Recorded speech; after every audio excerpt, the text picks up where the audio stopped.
আরও একটা নতুন ভিডিও নিয়ে চলে এসেছি। নমস্কার বন্ধুরা, তোমরা সবাই কেমন আছো? আমি তো ভালো আছি। তো এই পর্বে আমি শেয়ার করব আমার ভাইজ্যাক ভ্রমণের কাহিনী। আমি ভাইজ্যাক গেছিলাম 2024-এর অক্টোবরে, মানে দুর্গাপুজোর সময়।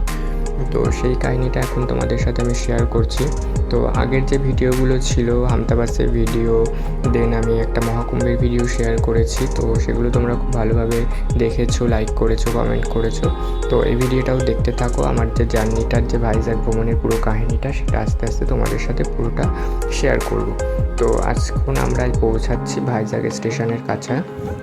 তো এখন আমরা ট্রেনে আছি, দেখতেই পাচ্ছ যে দূরে পাহাড়। এখন মোটামুটি পৌঁছে গেছি। তো আমাদের ট্রেন ছিল সন্ধেবেলায় 6:30টার থেকে, শালিমার থেকে। আর পরের দিন সকাল 9:30 নাগাদ আমাদের ভাইজ্যাক পৌঁছানোর কথা ছিল, কিন্তু ট্রেনটা অনেক লেট করে প্রায় 12টা নাগাদ আমাদের ভাইজ্যাক পৌঁছেছিল। আরও অনেক কাহিনী ঘটেছিল।